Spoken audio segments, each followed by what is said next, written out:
Call the regular City Commission meeting of February 14th, 2017 to order. May we stand for the Pledge of Allegiance. I pledge allegiance to the flag of the United States of America and to the republic for which it stands, one nation, under God, indivisible, with liberty and justice for all. Amy, will you call the roll, please? Commissioner Foreman? Here. Commissioner Krzyjak? Here. Commissioner Perry? Here. Commissioner Scott? Here. Mayor Metzger? Here. Before we start, I just want to wish everybody a happy Valentine's Day. Yes. Here we are, we're enjoying our Valentine right up Love here. is in the air. Love is in the air. Yes. It's always in the air in Pleasant Ridge. So the first item on the agenda is public discussion, items not on the agenda. Please come forth and give us your name and address. Hi, I'm Amanda Wall. I live at 27 Fairwood. Still in coffee. And I came to give an update for the foundation. I just want to talk a little bit about the auction. It's the third Saturday in May 20th to be exact. And I want to let everyone know we've chosen a theme. I know everyone was just on the edge of their seat about it. It's going to be rock and roll, rockin' in the rich, if you will. So we encourage you all to dress up as your favorite rock star, come on and jam out and invest in your community. We've also chosen a project that the auction is going to benefit this year. We're going to be investing in the community center. We're going to help redo the back area that we rent out and that we utilize for space to have, from what I understand, and we'll keep going, but beautiful area. Have some potential French doors out the back and make that all usable space when people rent. Like you could potentially have a wedding and upgrade it, invest in it. Yep. So we're really excited about that. I think it'll be a really nice add-on. Cool. Yep. And One other thing, we got a letter from Carol Boyd about annual membership. oh, it's the annual membership Yeah, drive. so I I can't thought- believe I forgot it. No, this is a good time to plug it. Annual membership drive. If you don't know, if you can, we sent out an appeal to all the community to join the foundation. It helps. All the money that we make, I know that we've gone over this, but goes right back into the community. This is just another way to help support the community. And as I just said, what we're doing and what we're focusing on the money this time is going to be the community center. But we've done a lot of different things over the years: trees, the park. Well, and the annual drive, how much is annual membership? $35. Okay. Yep. And you can donate whatever is in your heart. And you can also go to the Pleasant Ridge Foundation.com, our website, and you can donate online too if you don't feel like sending a check-in. I think there were envelopes up at the community center. There's envelopes we sent out. We sent out envelopes. You could do it online. Come, wherever. You can drop it off at my house, 27 Fairwood. Whatever is convenient. Yeah, and we'll keep that message. Yes, going on. please, So because that's it's what such. we We wanna make appreciate sure. everybody's effort Yep. so much, and it really is amazing. Well, and that's what Scott is going to update us in a little bit about the fitness room and the pass card system. Oh, right, and so that was right. So that was one of the things we invested in last year, and just so, Scott, are you gonna do Want it? me to do it now? Okay, this is a good Yeah. segue. Yeah. This is one of the things we supported, and Scott's gonna get into the details of when it's coming. Perfect. And you guys dug into it from the beginning when residents really started talking about it, and so thank you. Oh yes, thank you. Okay, so I feel this is like a broken record, but we are probably 95% ready to go. Right now, the thing holding me up is some network security issues at the community center for the card access system has to get a server that's online and then be able to bounce back and forth, so when people come and scan their cards, we know who it is and that doors unhook. So it's like that in case you have an internet down, you have a computer crash, something that could catastrophically lock people out so they wouldn't be able to get in, which can happen. I mean, Yeah. internet, you can lose your internet, anything that could go wrong with the computer can. So this, it's basically like its own little standalone computer box that backs everything up and takes over in case something like that happens, and it runs the whole system.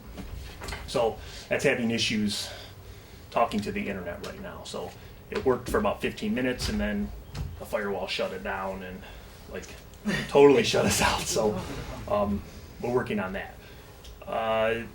once that happens, hopefully here within the next couple days, it'll be like tomorrow and Thursday. We're gonna beta test the system with maybe 30 to 40 users that we've kind of talked to already and pre-screened and pre-selected to kind of be test subjects. We know people that are going to come in earlier and going to use late. If something goes wrong, are not going to start breaking weights through the class. Not that anybody would do that, but just people we know that are regular users and they understand that things can act up when we're trying a new system. Right. So during that process, we'll still be able to issue cards, the tags to people.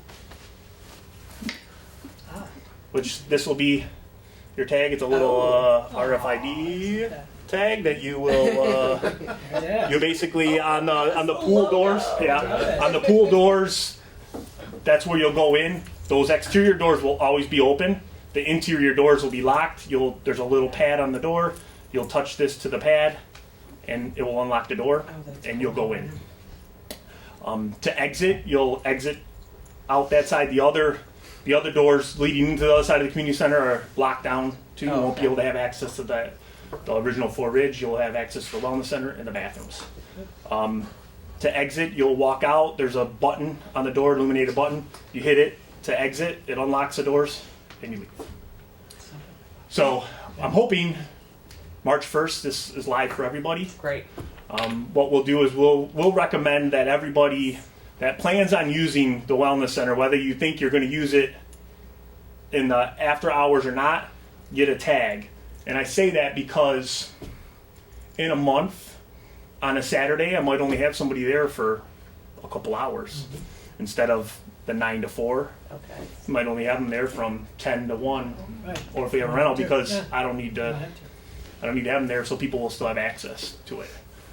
You were mentioning that we need to get more information. We need to sign up Absolutely, for those. yes. So when you come to get this, we're going to grill you, and we need to have, because we need to have more of an updated database, especially if we're going to have after hours access for people, which includes your name, your address, phone numbers, emergency contact, email, a picture when you get a photograph of you. Then the software actually will require that. It won't let us move forward unless we get that information. And part of it is so when you come and scan your card, the system will pull you up, pull your picture, and it can recognize that that's the person, going through and make sure that. So when we check, if we have to check the video the next day, that's the person that actually came in on their card. So in case something were to happen, somebody in the wellness center, we have the cameras in there. We know who's in there. Not that we're checking unless something happened. We'll know. On the wall, there'll be an emergency phone button. You'll be able to push and call 911. There's 3 pendants you can either put at your machine, wear around your neck, that are an emergency phone number that you can wear on you. You can push and you can talk to somebody if you need to. 911. If you feel like you're there after hours and it's not, somebody is in there that you don't know, or you just don't feel safe, or you feel like you're having, a health issue, you can do that. So. The one thing is, so this is the company brought this up, was so the doors will lock at midnight. Like won't be able to get in after midnight. At all. You'll be able to exit. If you're in there past midnight, you'll be able to exit with the emergency button. So like if you get out, if you walk out and you're like, oh, I totally forgot my phone in the building, of course you can get it the next day. There is a process that we can add. We can let that person in, like with a push of a button online, like through dispatch, if it's an emergency, and then you get back in. I don't want to be going through that process thinking that people can do that. Just take your stuff with you, but in case something were to happen and you need to get in there, it's possible to click a button online, and people can get in. So everything's kind of thought of for things that can go wrong, and people that have seen me installing stuff the last few weeks, like, oh my gosh, like this is really entailed. So it's exciting. Yep, it's exciting. So with the tags, you'll see like there's a little QR code on there. That will be your barcode that you have right now. Everyone has their barcode cards. That can double as your barcode card, or you'll have that for your after hours access. So good. Yeah, it'll be all in one, your pool, your wellness, everything on here, and it'll work. Great. That's exciting. Mm-hmm. Scott, I've got a few Mhm. questions. First, is there a cost for one tag? Or what about if you lose it? Is there a cost to replace it? Right now, they're about $1.50 a piece for us to buy. I don't know. We'll see how many we get to the process. Originally, we charged for barcode cards if people lost them, but it's like, I don't know if people are going to be losing them that much. You put these on your key ring usually, and you're good to go. It's not like your barcode pool card. These are a little bit more robust. So, if people start going through 6 or 7 of them, then we might, look at that. But right now, I don't think that's going to be an issue. Okay. There's no limit per household. If you have 3 people that are going to use the center, they can just get 3 cards. Yep, you can get 3 tags. cards if you're for the people who are 16 and over. That's one of the reasons we need to grab birthdays too, because the system won't let somebody access that's under 16. So if you're under 16, we'll give you'll just get the barcode part of it, not the QR tag, not the RFID tag part. Okay. And we talked earlier about this perhaps working at the shelter. Is that going to be working there? Or Probably not. Right now the shelter's open. Okay. Like it's open from 8 a.m. to 8 p.m. and during the summer 9 p.m. So we haven't had any real issues over there. Just keeping it open instead of people having to come and apply for cards and whatnot. We're going to kind of see. We have some surveillance over there in case something does happen and we need to find people. But I would really like to be able to leave it open if we can, just because all it takes is, I don't have a card, my kids got to the bathroom. Yeah. It's like now they can just get in. It's a little bit more user friendly. But would it be compatible if we did have to do that? theoretically, yes. Okay. It's just these tags are locked down pretty heavy because of security and whatnot, so they're kind of hard to pull the date off of, but it's possible. So Okay. we're actually looking at it for the dog run too. So Cool. I don't know if it'll be this same one, but it might be like one like this, maybe a different color, because like I said, these are locked down pretty heavy. But new fit machines are coming in a couple weeks. New flooring in the wellness center is coming in a couple weeks. So in a couple weeks, the wellness center is going to shut down for 3 days. Wednesday, Thursday, Friday, like total shutdown. No one will be in access. So we can put new rubber flooring down and put the new machines on. So Is it decided which ones are the winners? yes, we're keeping the ellipticals. We're keeping the octanes like the matrix machines like we had, the original ones. So there was an XT1 machine. It was called. It was like a little bit more of a walking motion. We're not going with that one. We're keeping the 2 ellipticals, and then the arc trainer. Instead of that Precor machine that we had in there, the Precor machine they don't make anymore. If I have a problem, it's 3 weeks for parts. So we're getting rid of that, putting an arc trainer in, and then the sit-down elliptical will be that new one that was in there. Great. So numbers 2 and 3? Numbers, yes, 2 and 3, yes. So, and they'll be a little bit different than what the pieces that were in there, because those are the demos that we have. So, upgraded models and a fan. They'll have fans. Yes, they will have fans. Thank you. Okay. Excellent. Thank you. Thanks, Scott. Scott. Yep. Thanks, Amanda. Thanks, Amanda. Thanks, the foundation. Thanks, Foundation. Just renewed. Thank you. You're renewed online. Isn't that all right. Any other items for public discussion? We'll close the public discussion and move on to governmental reports. Let's go with Oakland County first. Thank you, Mr. Mayor. Just wanted to tell you one thing.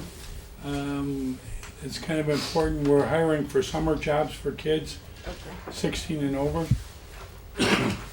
And you can go to oakgov.com and get all the details on all the positions that are available.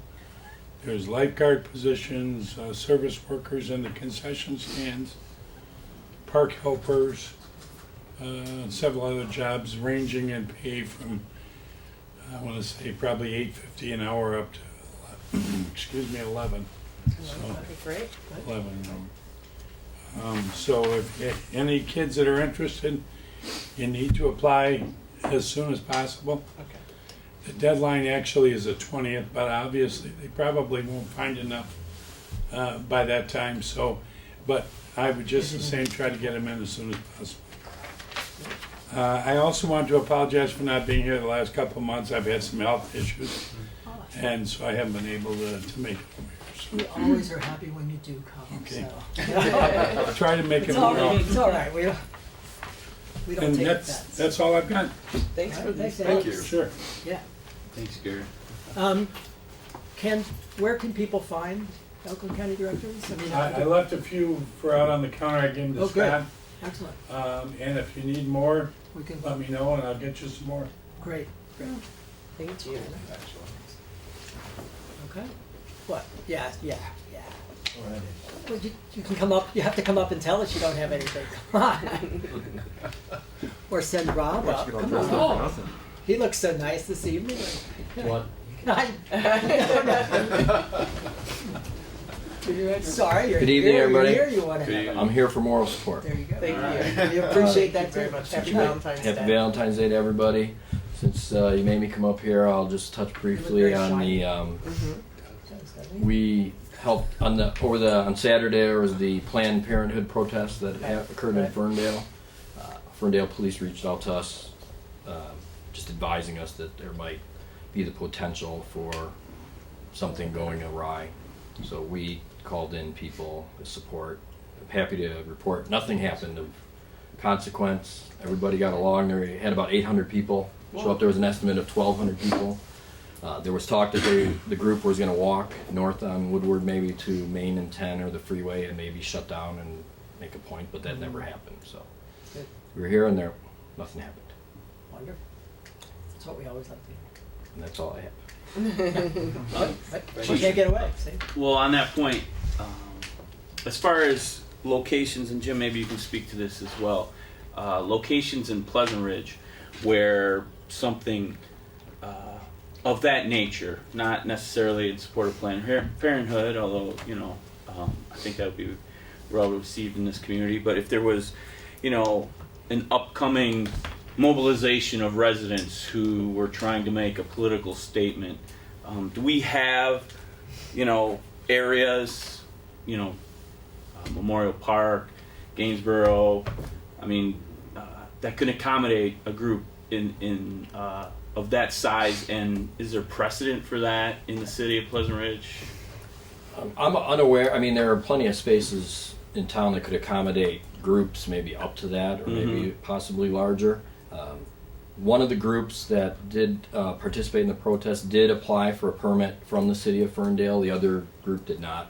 Ferndale didn't enforce that. They allowed it to happen. They also allowed people in the median, so there could be face-to-face contact back and forth, which, as you know, during the Dream Cruise, we don't allow people in the median. We put signs up because I think the potential for an accident or a mishap or somebody wandering in the street or falling, tripping in the street, get struck by a the vehicle word had or gone out something. before it that they weren't So- going to let people in. It did. Mhm. Yeah. What Ferndale did was they blocked 4 lanes. It was the northbound. They blocked what would be the number 1 or curb lanes on both sides, 1 and 4 lanes, Oh, with vehicles. And they had about 12 or 15 officers, and we had 5. So we didn't know what size group or whatever. Wow. But there is potential for that. I don't know if the city has a permit for protesting. It's nothing that I've run into ever before. Something we might have to look into. Are you planning a protest? Well, you never know. Do we need to prepare? You never know. No, I'm curious. I think I've been encouraged, by just the show of participation in the constitutional right of assembly and people peacefully assembling throughout the country. So seeing various protests or shows of support in our greater community over the last month at the airport, the Planned Parenthood support, different communities throughout the area, and I just wondered to myself if there was to be something similar in Pleasant Ridge. Is there, when you bring up the permitting process, I honestly didn't even think of that. Would there be a requirement if you're planning on having a gathering of so many people, say in Stevenson Park or something? Would we need a permit for that? We don't have any policies that I'm aware of on Okay. protesting. It's never been an issue here. Yeah, no, I know. I've never really seen one here. I think, well, Mr. Mead is sitting Just here. don't let animals congregate. That's all. No more than 40 rabbits. That's right.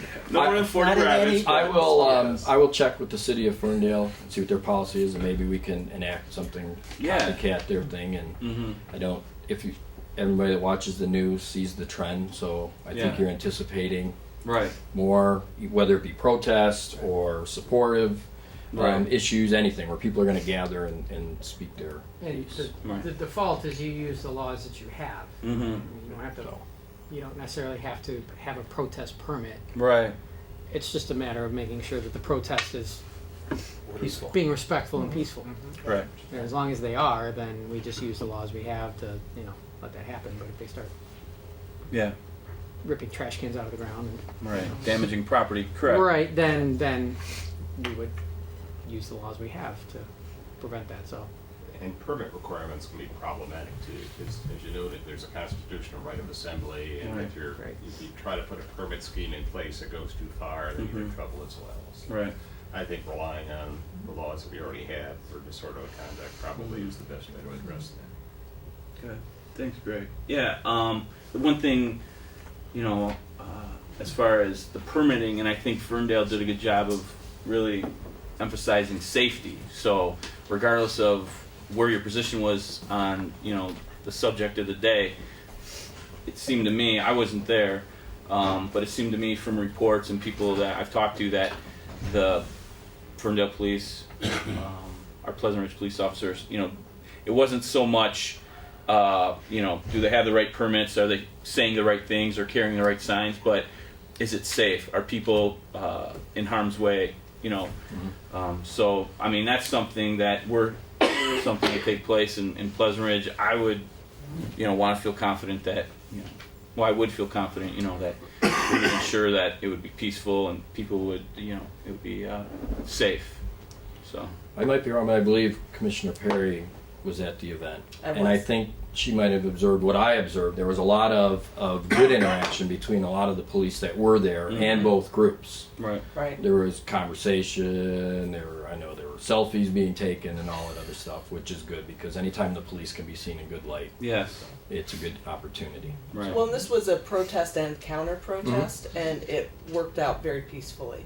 So it was, the police, like you said, they had blocked off a couple lanes, and so the traffic was able to move through very easily, but still kept the people very much off the streets and, out of the aprons of, the driveway aprons of businesses and things too, so.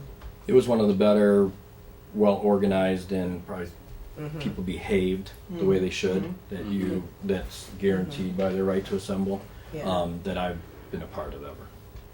Yeah. Good. It's good to hear. Thank you. Yeah, thank you. Michael Jackson. Where's the glove? Come on. All right. I see no other governmental reporters. So, move on to the next item. City Commission liaison reports. We'll start with Commissioner Foreman in Ferndale Public Schools. Yes, Mr. Mayor, I have a few items. First is to follow up on something I've mentioned for the past couple of meetings. It was the Detroit Concert for a Cure. I don't know, someone in the audience may have gone. Definitely asked about it a couple times. That raised a good amount of money. It raised $1,000 for the Ferndale Orchestras, and $4,000 was raised for the Broadway Cares charity. 3,000 of it from their silent auction, but a good amount of money was raised at that event, so it was very successful.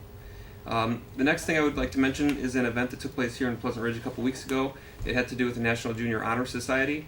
This was organized, I believe, by them and by our rec department. It was kind of a partnership between the two organizations, and it was it gave a presentation to our 50-plus club, primarily, I think, about how to use technology, how to use their smartphones, tablets.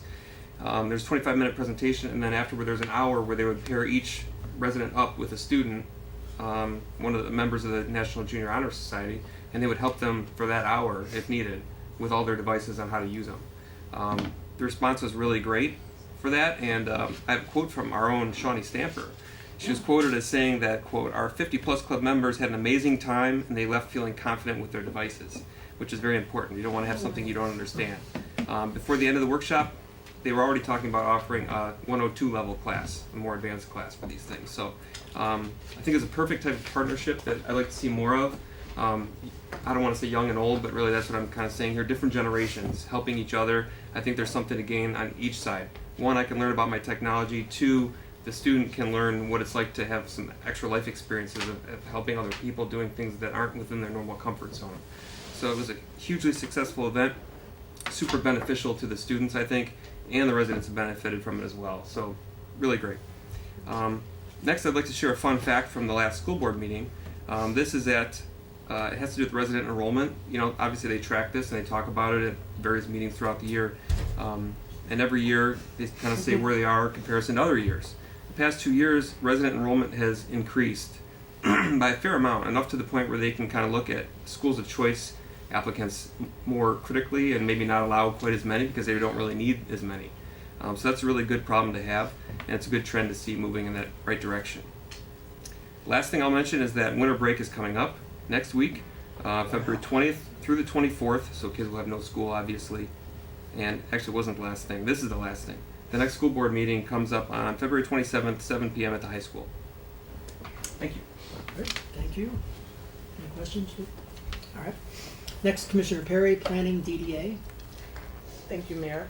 The Planning Commission and DDA met on January 23rd. They were welcoming their new commissioners. The commission appointed Thomas Troiter as chair, Kevin McCutcheon as vice chair, and Martha Schlesinger as secretary. The Planning Commission discussed and approved the details of the Capital Improvement Plan, also known as the CIP. The plan covers capital projects in the city that are planned to be worked on over the next 6 years, like road construction, police vehicles, tree planting. You can see the full CIP plan on the city's website under meetings I think it starts on page 4 of the January commission backup materials for the Planning Commission. So it's an interesting document. The Planning Commission also reviewed and considered the Oak Park Master Plan. There are no proposed land use changes that are near our borders. The Commission approved a letter to the City of Oak Park that supports the master plan. And then the DDA discussed, they were discussing their upcoming budget year and formed a budget subcommittee. Also, they were presented with information about the Multi-Jurisdictional Transit Circulator service that the city manager is going to share with us tonight. And they were very excited about this proposed project, and they've allocated funding up to $5,000 from the DDA budget for the first year of service. The next Planning Commission and DDA meeting will be held on Monday, April 24th, 7 p.m. in City Hall. Thank you. Okay, thank you. Next, Commissioner Scott and Historical Commission.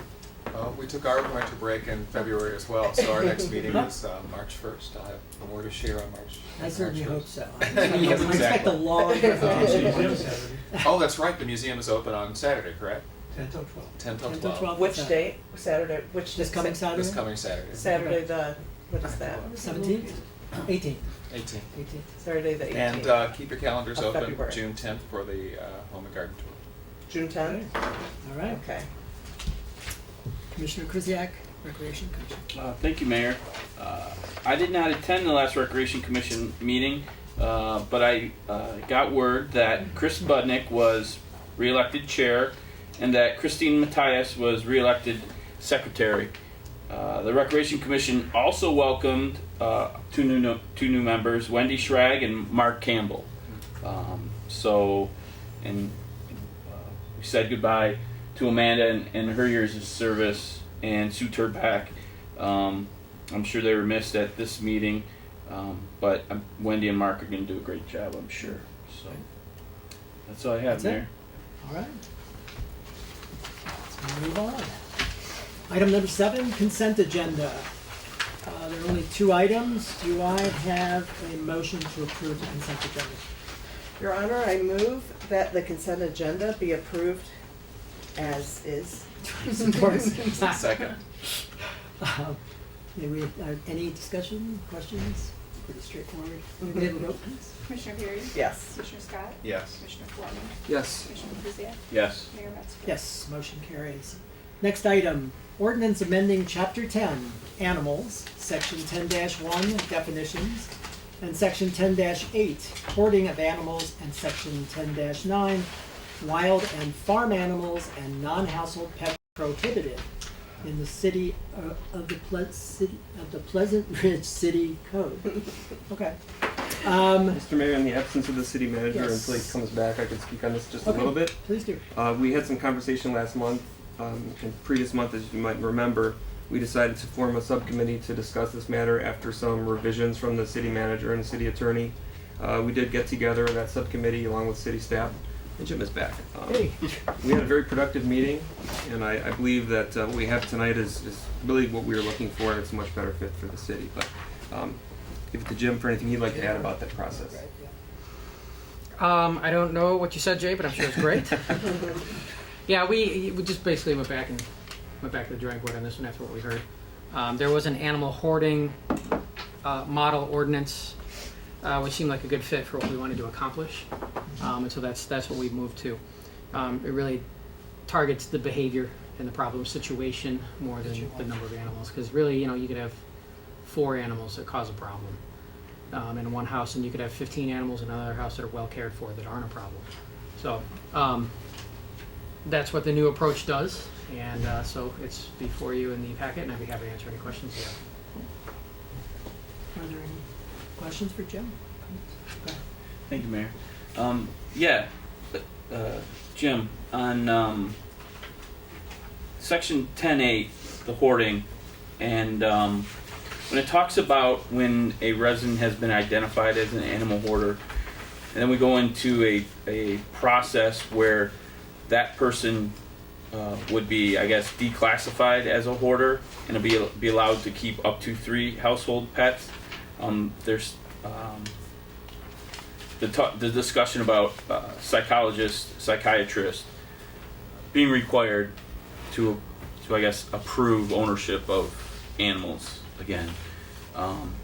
Is that something that was taken from another city, or is that something that staff or the subcommittee felt was important as far as getting kind of a doctor bill of health when they were going to allow a resident to own up to 3 household pets again? Or can you talk about why that was included? Sure. That was actually from the model ordinance. Okay. And there is literature out there. Animal hoarding is a form of hoarding. Okay. And usually when you have problem situations with animals in a house, there's almost always an underlying situation that causes that person is compelled to have these animals but does not care for them for some reason. And whether that's hoarding or a different kind of disorder, there usually is some kind of underlying issue. So this was in the model ordinance. This is supported by the psychological, I'm not a psychiatrist or a psychologist, but there's a lot of literature on it that sort of supports this clause in the ordinance. And this is a way that we hope to get people the help they need so that they can be good animal owners. We don't want to prevent people from owning animals. We just want to make sure that if there is an issue, that the underlying issue is dealt with, not the symptom, which is the mistreatment, miscare of animals. Okay. No, I think that makes sense when I saw it. I guess the point that I would be a little hesitant on is if the animals are removed.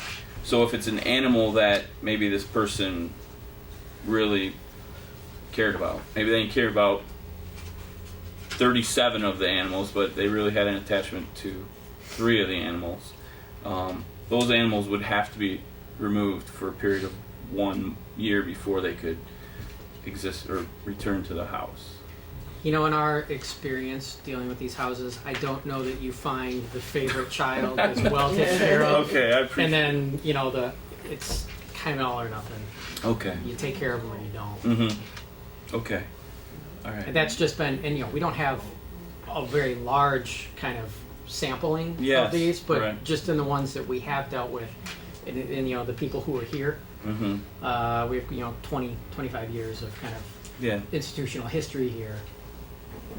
It's really been all or nothing kind of thing. All right. Thank you.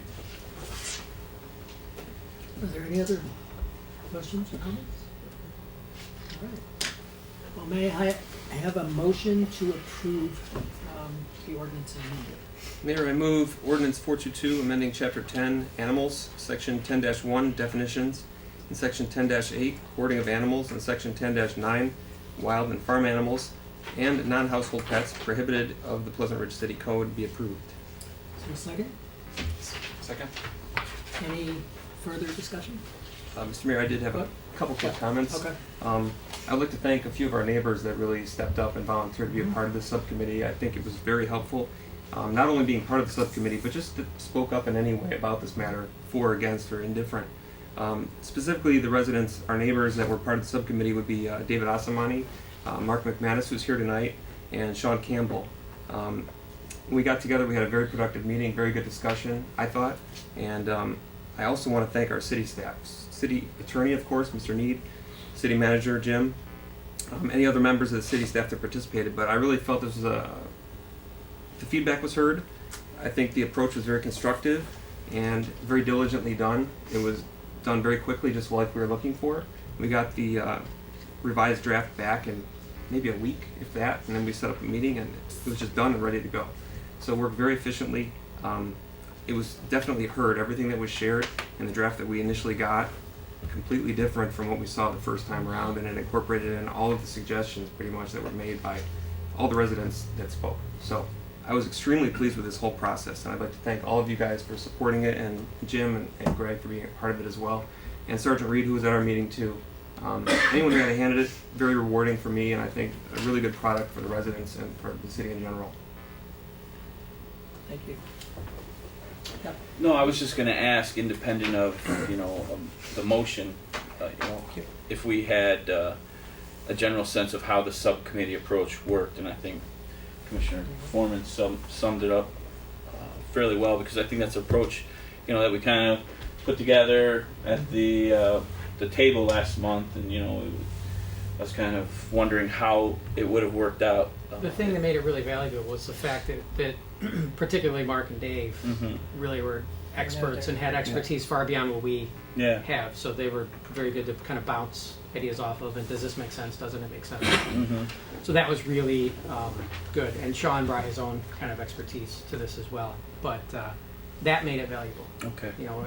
The subcommittee process works when you have specific expertise that you need to bring in to guide you on this. Okay. So that was good.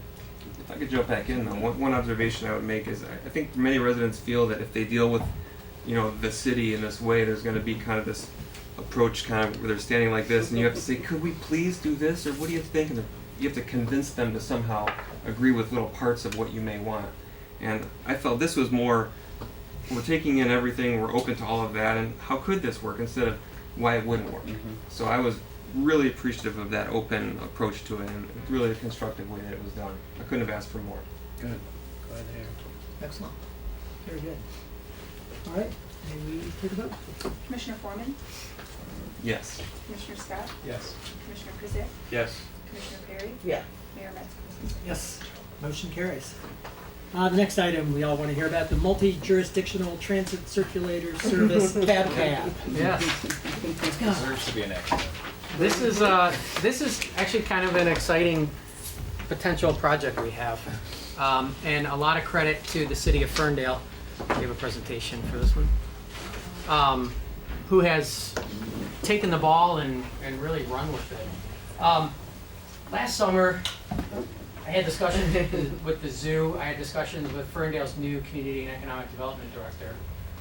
And it became apparent that the zoo is searching for solutions to their parking problem.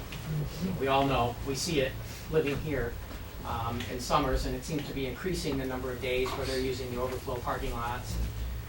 And you've got people lined up trying to cross Woodward to get into the zoo. So they're seeking ways to find more off-site parking. And then really just kind of as an economic development thing, you may or may not be familiar with the K-Line trolley in the Grosse Pointes, which has been operating for 2 or 3 years now. It's been a good success for them. And it's just local, it's a local circulator transit system. It's actually very interesting that the K-Line trolley in the Grosse Pointes runs about 3 miles along Kirchable through the Grosse Pointes. Well, the Q-Line streetcar that they're building downtown runs 3.3 miles, and it's a circulator system. So this is a form of transit that fills a niche to be able to just circulate within a small defined area. So there's a lot of potential in our little corner of the world here to do something similar. And so Jordan Tuarty, the Community Economic Development Director of Ferndale, kind of took this idea, ran with it, met with the zoo. He had a meeting with Detroit, with Maurice Cox and some of the other team from the city of Detroit, and has really assembled a multi-jurisdictional team to try to make this pilot project go. So the route details, what's being proposed is the route would run from University of Detroit Mercy at 6th and Livernois, and then it would run to at least the zoo. And Royal Oak is a potential partner in this. They're interested, but they haven't committed yet. So we're still wooing Royal Oak. But it could potentially terminate from downtown Royal Oak down to U of D Mercy, hitting downtown Ferndale and points in between. The proposal is to run this from May through October on weekends from 10 a.m. Friday to midnight, 10 a.m. to midnight, Friday through Sunday. There'd be 2 or 3 trolleys running depending on Royal Oak's participation or not. The target is to get to a 40-minute round trip with 2 trolleys running so that you have decent headways. On the headways is how long you have to wait for a vehicle to come by. There'd be daytime and nighttime routes. The zoo obviously only needs to stop at the zoo when the zoo is open. So you could have nighttime transit, nighttime service, which eliminates some of the stops and provides faster service to the remaining nighttime stops. One of the big things is connecting available parking facilities to the zoo, and also to eliminate car trips to the zoo. So anyone who lives within the shed of this trolley service could then walk, get on the trolley, ride over to the zoo, and eliminate a car trip. Or even, going to any of the downtowns, eliminate a car trip. So it would be also free to ride. It also, for the zoo, would provide park and ride opportunities. So we're discussing with some of the major parking locations along the route for park and ride to the zoo on some of those peak overflow days. Getting somebody to do a mode shift, to drive their car, park the car, get out of the car, get on a trolley is difficult. But in the case of where parking is simply not available at your destination, it can be done. So the zoo is looking at this as a way to do that. And really downtown Ferndale is also looking at this as a way to mitigate some of their parking problem on weekends. So through their parking fund, it might be cheaper to run this trolley than it would be to build a new parking deck in some parts of the downtown. So again, the precedent for this is the Grosse Pointe K-Line. And they run a trolley-looking trolley. It's part of the marketing and branding. It's kind of an experience for the residents who use this. They have weekend evenings. That's their core time, 5 p.m. to 11 p.m. So Ferndale has kind of sketched out a broader service time. And really, that's driven a lot by the zoo, because you need that for the zoo. City of Detroit likes it because it connects to Meyer. So you have some potential for a lot of Detroit residents to get to Meyer without having to take a car trip. Or Pleasant Ridge residents get to Meyer for that matter, too.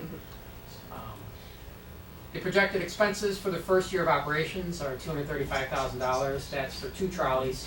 Running 3 trolleys would probably cost around $300,000. The revenues at $315,000 do not include Royal Oak. So if Royal Oak participates, they could potentially provide the extra funding to move to 3 trolleys, which would be great because that would reduce your headways, get more frequent service. And also, you'd have downtown Royal Oak as a destination, which increases the utility of the service. So the revenues include an estimated $210,000 from the core partners, and then an estimated $105,000 from sponsorship. So once we get commitments from the core partners, the plan is to go and solicit sponsorships from some of those anchor institutions. U of D Mercy isn't a core partner, but we'll certainly be approaching them as a sponsor because we want to benefit and connect their students to what else is close by in the region. And you obviously have Meyer and Redico, who owns the whole shopping center at the Gateway Center at 8 and Woodward. So we'll be canvassing those.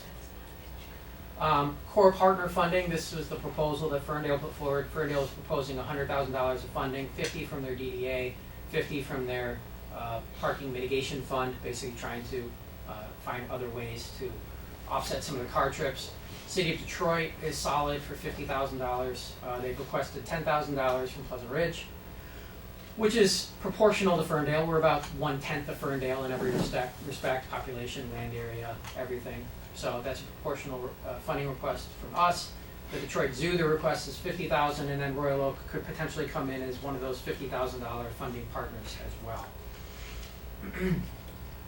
So the plan is to operate this as a pilot project the first year. It's been successful in Grosse Pointe. It's a free shuttle. It would be a free shuttle here, so hopefully we could drive ridership that way. If it is successful, we could extend it into future years.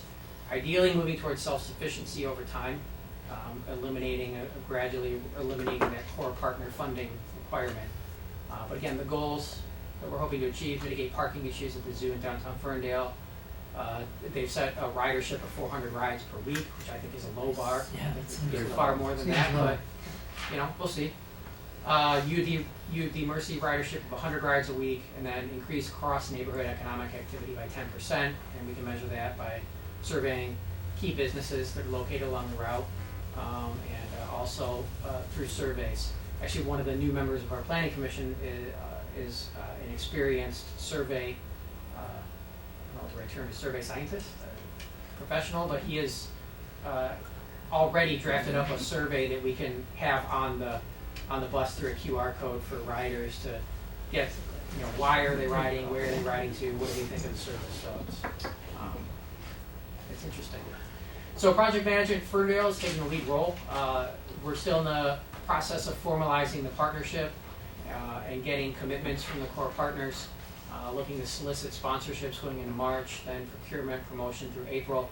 This year we'd probably be looking to lease the trolley vehicles, and then we would have to find drivers for them. So it'd be, there's a little bit of a management responsibility to this.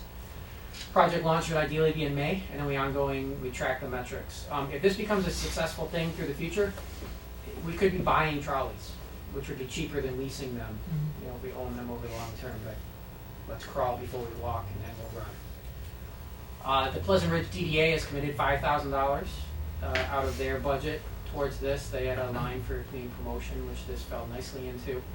And we're also asking then that the City Commission consider a matching $5,000 commitment, which would get us to our requested $10,000 pledge for this.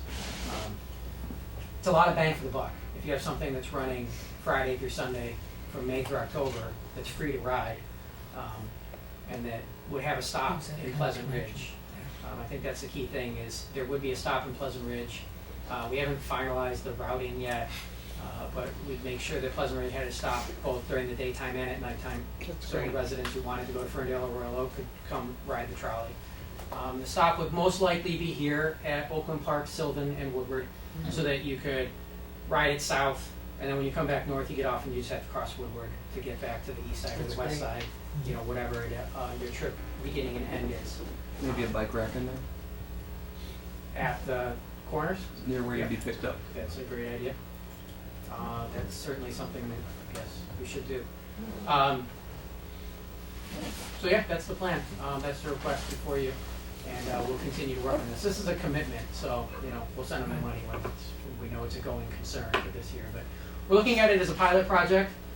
It's it's just another way of building transit from the ground up rather than from the top down. So it's exciting. It's a great idea. And when we used to run the Arts Beats and Beats trolleys here, I think we paid something like $3,000 for the 2 nights of that. Did we really? Something along those, because that was just we had our own. That was their driver, their thing. So we were it was a turnkey thing for us. It was easy.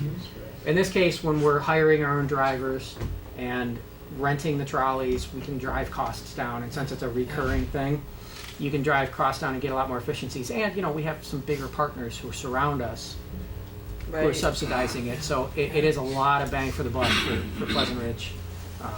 And if this is successful, it could be a very nice keystone kind of foundational thing for the region here. Yep. I was wondering, has there been any discussion like with the Detroit Bus Company or any of these other providers that are out there? Are they just going to be scratch?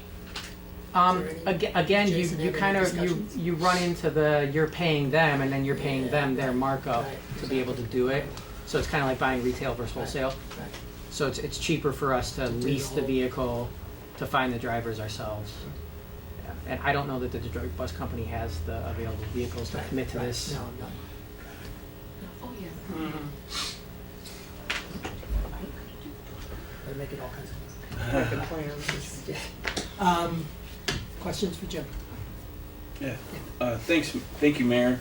I know one of the interesting aspects in the prospectus here was this ride hop technology. Mm-hmm. Can you go into a little bit about how that would work? Sure. That's something that it's just an app, but it was developed actually by a guy who used to work at Quicken Loans and I think lives in Grosse Pointe. So he developed it for the Grosse Pointe trolley. Mm-hmm. It's real simple. It's just you've got the GPS box that's in the trolleys and it just shows you where they are. So it's an app that you can go on and it shows you where the trolleys are and when you can expect it to be at the stop that you're at.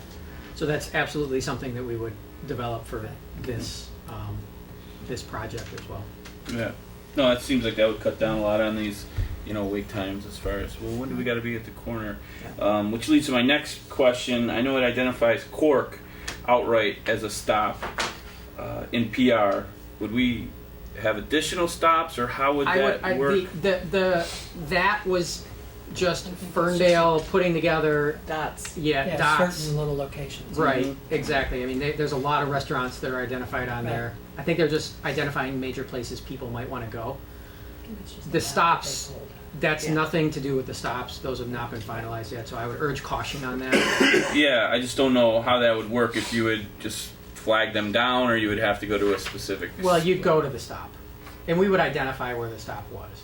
We'd probably, I think there's some smart bus stops that we could just use. Right. So and Smart was in the room. Smart, D-Dot, were both in the room with us when we had our first partners meeting. So, if those stops make sense, we might just add a little, whatever the name of this ends up being. Fab Cab is not going to be the name of this. Oh, that's good. It's a good starter name, but I don't think that's where it's going to end up. Especially if we're locates on board, they're not going to have a Ferndale, Fab Cab. Yeah. But we'll identify where those stops are. Okay. It's a 1.5 minute walk to Cork from the corner of Oakland Park and Sullivan, so it's certainly not insurmountable. Right. Okay. Thank you. Any other? Did you have a question? No. No other questions? I had naming suggestions that people came up with. One was the 10. I'm not sure exactly what I made because it starts at 10 a.m. And the other one was going into the old line names of Detroit trains, because there were some good old Detroit train line. Yeah, we were just throwing around some ideas, and I don't know, one was the Do line, but it's kind of a play Detroit and Oakland. Ah, that's good. I don't know. Not all ideas are good ones. But it But rhymes with Q lines, so that's right? There's two behind it. we could have a competition. That Let's could be come one up thing. with it. It'll be the unnamed line to Like the begin with. palace Yeah. naming contest. All right, well. Then I'm going to ask if I can have a motion to allocate $5,000 towards the Multi-Jurisdictional Transit Circulator service. Mayor, I move the City Commission allocate $5,000 towards the Multi-Jurisdictional Transit Circulator service to be named later. Do I have support? Support. Any further discussion? I'll make a couple quick comments. Yeah. First, I was extremely impressed with the level of detail and research that was put into the numbers of things. What are the specific costs? For example, I was kind of surprised to see it was $600 for a tire. So that I love that level of detail, seeing exactly how much each tank of gas will cost and how much they plan for it to cost per day. Also, I was pretty impressed that the drivers are going to make $20 per hour versus $14 per hour the smart driver makes. It's pretty cool. Also, just overall, it seems like we're going to be getting a much greater return on our investment. We're going to invest a little bit more than we would for the Arts, Beats, and Eats trolley. We get a huge amount more service out of this one, so it seems like a really good move to me. Okay. Any other discussion? Let's have a vote. Commissioner Perry? Yes. Commissioner Scott? Yes. Commissioner Foreman? Yes. Commissioner Kuziak? Yes. Mayor Metzger? Yes, motion carries. Okay, good, that should be looking forward to that.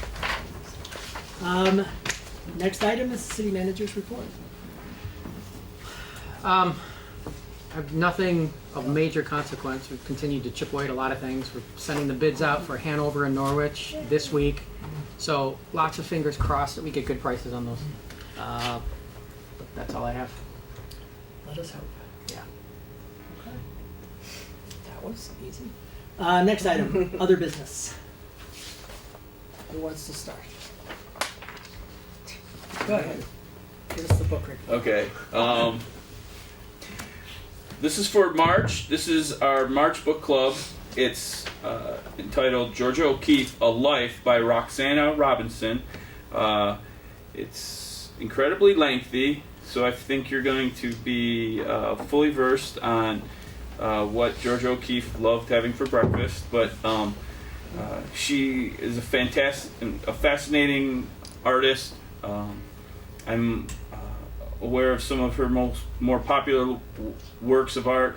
Looking forward to learning more about this very incredible 20th century American artist. If you would like to join the discussion, even if you don't get through all 572 pages, we still welcome you to join us. We've actually moved the book club. It was previously on the last Monday. We've moved it to the second Wednesday of the month at 7 p.m., which for March means March 8th at 7 p.m. at the community center. So if you're interested in art, if you're interested in Georgia O'Keeffe specifically, if you're interested in joining a conversation about 20th century American art, please join us on the second Wednesday in March, March 8th at 7 p.m. at the community center. Finally, I'd just like to add, I know we talked about this last month. We had a very fruitful discussion on the problem of redistricting in the state of Michigan. Kevin Deegan Krause was the featured speaker, and I think all who were in attendance would agree that he did a fantastic job of laying out the issue, explaining the problem. He enlisted his children to help explain the problem by formulating these really complex Lego pieces that simulated the really intricate gerrymandered districts that we have in the state of Michigan, that we have, at the county level. But it really helped kind of exemplify the problem that we're dealing with when we're talking about redistricting and gerrymandering. And so I know Commissioner Perry, she did a fantastic job introducing Kevin, organizing the event. What started out as really kind of, a small scale conversation really turned into a regional event, and I credit Commissioner Perry with that. She really took the ball and ran with that. Our state representatives were there. Robert Wittenberg, Jim Ellison were there, amongst other. Helene Zach. Yes. And what's his name? Mark Brewer. Yes. So, and we had really standing room capacity in the community center. We also had Count My Vote, which is an organization that is being set up in the state of Michigan to educate and inform on this issue. And for those who are interested in finding out more, they do have a robust website on this. It's countmyvote.org. And you can also go to their Facebook site, Count MI Vote. It's not MY, right? It's MI Michigan. And they're really engaging, and I know Commissioner Perry reached out to them, and they were really excited about the turnout. And as always, the Michigan League of Women Voters and League of Women Voters nationally have identified this issue as really important to our elections and our fair elections. They have a great page set up at lwvmi.org. And if you look under their issues tab, you'll see they have a really extensive page on redistricting. So hopefully this is an issue that gains traction in the state of Michigan. I know Kevin and those in attendance, Mayor Metzger was there, really encouraging as far as gaining some traction on this for potential ballot initiative down the road. But if you find yourself interested in this, please check out those websites that we referenced. And I think Kevin is going to be taking his act on. I mean, he Right. got such a good response, and people were really excited about bringing him to different events throughout the area. So. So Count My Vote is coordinating with Kevin Deegan-Krause on doing presentations all over the state. And he wants to reach out, you know, in a very bipartisan way to different districts to help really explain, you know, how the problem, the gerrymandering problem works against everybody, regardless of party, as you don't always get the best representatives when your representatives are choosing you instead of you choosing your representatives. So watch for, you know, I know there are some events coming up in March, and probably actually even a couple more in February. And if you go to the countmyvote.org site, you'll be able to see some of them. But make sure Kevin's presenting, because he really is, you know, just outstanding at making it, you know, interesting, and, you know, helps really explain the problem so thoroughly. And it was interesting because right after that, Stephen Henderson did a big editorial on it in the Free Press as well. So it's an interesting issue. Yeah, and it was a great turnout, and people stayed and asked questions, and it was a good meeting. So thank you. Even Helen of Troy. Right? Even Helen of Troy was there. Somebody named Helen of Troy. She introduced herself. Also, you know, on that, I like the cover of this. Yeah. It just says "Vote or Remain Voiceless," and then I love the corner "Keep calm and vote." It's just not so easy to do these days. Any other? I have a quick one. Yeah. It's sort of a statement and sort of a question for the city manager, but we may have noticed this speed measuring sign that's appeared on Ridge in the past couple of weeks. Mm-hmm. I've been working really hard to test the upper limit of that, and I haven't been able to get it beyond like 62. Oh, shame. Just kidding. Your tickets are in the mail. Oh, thank you. I wanted to ask Jim, have we had a chance to do any review of the like median speeds before and after to see if that's had any impact yet? We will. Okay. We'll be doing that when the weather gets nicer. Yeah. Because the other speed measuring tests we did were both more in the spring and fall. Makes sense. And that changes how people drive. And we went with a solar speed sign because a hardwired one was going to cost $18,000, and the solar sign cost us $3,800. Okay. But it does have the side effect of, you know, when we get the January permacloud in Michigan, sometimes it loses its charge and doesn't work for a day or two. Trade-offs. So we just want to make sure that it's in a season where that sign is functioning all the time, and No, that's true. that we're consistent with when we took the other measurements. We ran into Tim today, who was working on it. He's on the job. We actually went and bought another battery. So now there's two batteries that are in series in there, so we can hopefully, you know, ride that's great. through these. Tim holds a little sun up. Magnifying glass? Yeah, that's right. Whatever's necessary. The people though who have encountered it, residents were really excited, while it was on.